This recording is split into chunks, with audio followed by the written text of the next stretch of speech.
All right, if you're building on AWS, you know this feeling, right? It's this daily battle. Do we ship features as fast as possible, or do we keep everything completely locked down? It feels like a constant trade-off. Move too fast, and you might risk a breach. Move too slow, and you lose to the competition. So how do you actually win this game? This right here.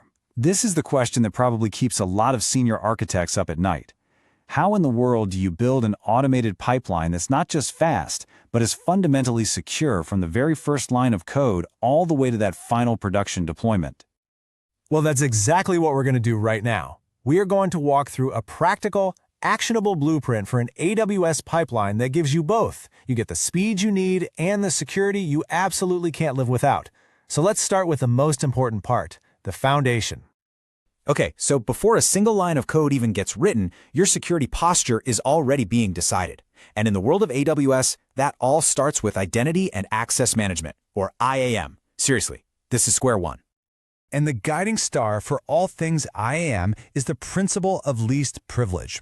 It sounds kind of formal, but the idea is super simple and incredibly powerful. Think about it like this. You would never give the janitor the keys to the entire bank vault, right? No way. So you give every single component in your pipeline, every build server, every deployment agent, a key that only opens the exact doors it needs to, and that's it. Nothing more. And this slide right here, this makes that whole idea super concrete. Just look at the code build service. We're not giving it broad S3 access to do whatever it wants. Nope, we are allowing it only the S3 put object action and only on a very specific artifact bucket. See how granular that is? It's all about precision.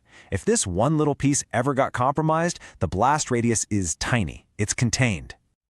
All right, so our permissions are locked down. Now let's kick off our secure assembly line. The whole process starts the second a developer commits their code, and right away the first automated checks begin to run.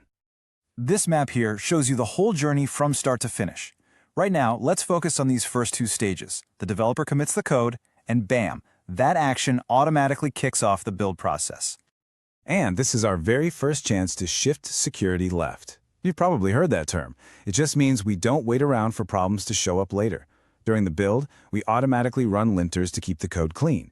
But even more importantly, we run what's called Static Application Security Testing, or SAST.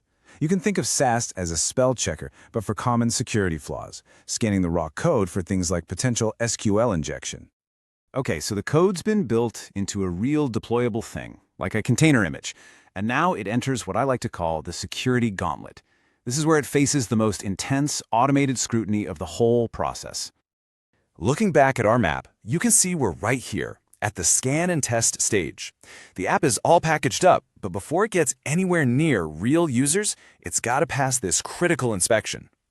Now, a huge part of this stage is how you handle secrets. I'm talking database passwords, API keys, the stuff that absolutely, positively cannot be checked into your source code, ever. AWS gives you two fantastic options here. For the really sensitive stuff, the things that need features like automatic rotation, AWS Secrets Manager is the gold standard. For simpler configuration data, SSM Parameter Store is a great, really cost-effective choice. The main thing to remember is, use the right tool for the job, but always get your secrets out of your code. So on top of managing secrets, we're layering our scans. We already did the SAST scan on the source code. Now we do image scanning. A service like Amazon ECR will literally inspect every single layer of our container image and check it against a massive database of known vulnerabilities. And finally, we make sure the artifact itself hasn't been messed with. We do this by generating a checksum. Think of it as a unique digital fingerprint. We'll check that fingerprint at every single step from here on out. Okay, so our artifact has passed every single automated check with flying colors. It's even been deployed to a dev environment. Now, it's standing at the front gate of production, and this is where we intentionally and very carefully hit the brakes on all that automation. And you can see it right here on our map. The assembly line comes to a complete stop at this manual approval gate. You could argue this is the single most important control in the entire pipeline. We're waiting for a human being to make that final call before code reaches your customers. This says it all, really.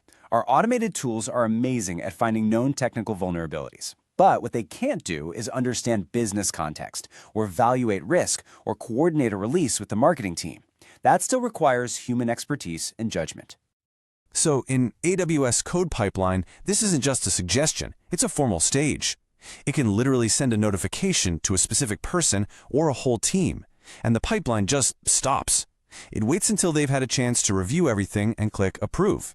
And that click, it's logged. It creates this super important audit trail of exactly what went into production and who signed off on it. So, there you have it. We've walked the entire assembly line from the first commit all the way to production. Let's boil all of this down into one simple, actionable checklist that you can use as your blueprint. Here it is. Let's run through it. For IAM, least privilege always. For secrets, get them out of your code. Use a dedicated service. Commits, enforce signed commits to prove who wrote what. The build stage, integrate SAST and linting right from the start. Artifacts, scan every single container image, no exceptions. Integrity, use checksums to verify your artifacts haven't been tampered with. And the big one, approvals. Require a manual audited sign-off for all production deployments, period. If you follow this blueprint, you're going to have a technologically solid, incredibly secure pipeline. But it brings up the next big question, and maybe it's the more important one. The pipeline is just a tool, right? So how do you secure the developers who use it? How do you build a culture where security is just as important as speed? Well, that's a whole other conversation for another day.